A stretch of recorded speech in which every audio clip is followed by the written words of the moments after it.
Bonjour mes chers élèves, j'espère que tout va bien. Je m'adresse à mes élèves de CE2. Avec vous, la maîtresse Abir qui vous enseigne cette année la matière d'activité de sciences à l'établissement Douar Deibouni. On est le 20 mai 2020. Donc la leçon d'aujourd'hui, c'est le changement d'état.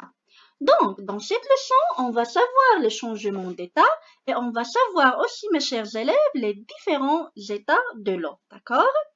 Donc, mes chers élèves, les états de l'eau sont les différentes formes sous lesquelles l'eau peut exister dans la nature. D'accord? Donc, il existe deux états, l'état liquide et l'état solide. D'accord? Donc, l'état liquide est transphasé d'un récipient, voilà un récipient, d'accord, ou bien un verre à un autre, conserve le même volume, donc il reste le même volume. Par contre, un liquide ne possède pas de forme propre, donc le liquide n'a pas de forme propre, d'accord? Sa forme s'adapte à celle du récipient qu'il contient, d'accord? Donc voilà l'état liquide, donc voilà les rivières, d'accord, qui coulent l'eau. D'accord, mes chers élèves?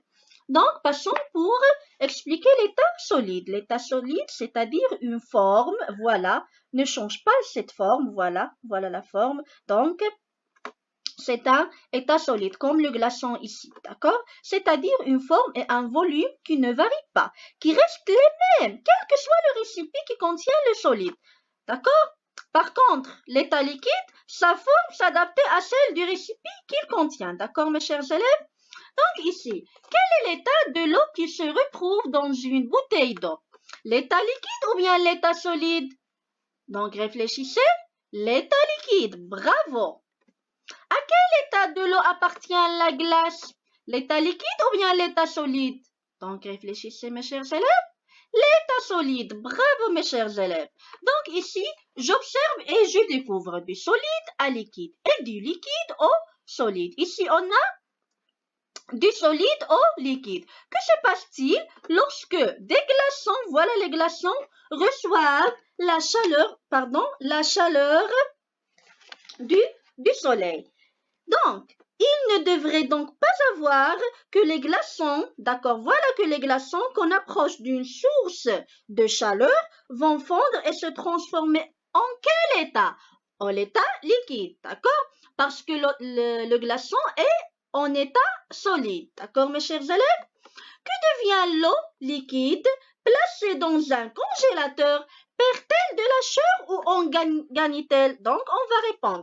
Donc, mes chers élèves, ici, cette deuxième expérience montre le cheminement inverse. Donc, dans le congélateur, l'eau liquide se transforme en solide, d'accord? Donc, dans notre vie quotidienne, dans votre congélateur, l'eau liquide se transforme toujours en solide. Donc, ici, on a du liquide au solide. D'accord, mes chers élèves? Elle perd donc de la chaleur, n'est pas gagné de la chaleur. Donc, le liquide perd leur chaleur, n'est pas gagné leur chaleur. D'accord, mes chers élèves? D'accord. J'espère que vous avez bien compris. Donc, travail à faire, l'eau liquide devient vapeur. Voilà l'eau liquide ici.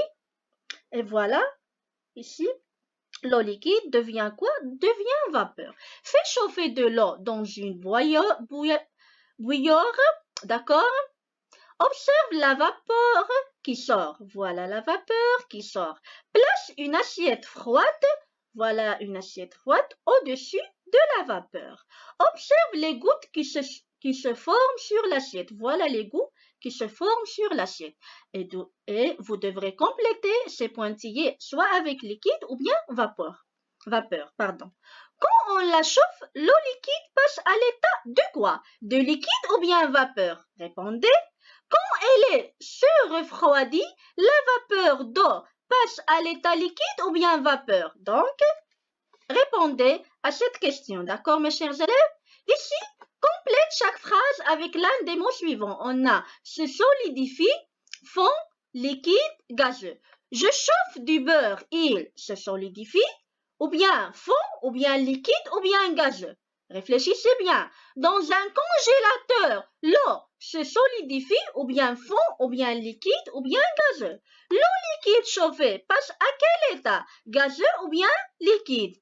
Réfléchissez. En se refroidissant, la vapeur d'eau passe de l'état gazeux à l'état liquide ou bien gazeux. D'accord? Donc, répondez aux questions. Allez, mes chers élèves, j'ai appris, on va faire un petit rappel de tout ce qu'on a déjà vu maintenant. Lorsqu'on chauffe de la glace, c'est-à-dire eau solide, d'accord, elle fond et devient de l'eau liquide, d'accord. On passe par l'état solide à quel état liquide. Bravo. L'eau liquide refroidie devient solide, d'accord. Liquide, il devient solide, d'accord. Comme dans un réfrigérateur, d'accord. Donc, ou bien congélateur, pardon, congélateur. Lorsqu'on chauffe de l'eau liquide, elle devient de la vapeur, d'accord?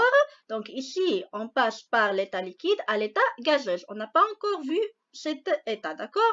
Lorsque la vapeur d'eau se refroidit, elle redevient de l'eau liquide, d'accord, mes chers élèves? J'espère que vous avez bien compris la leçon. Allez, à la séance prochaine, Inch'Allah. Merci de votre attention. Au revoir.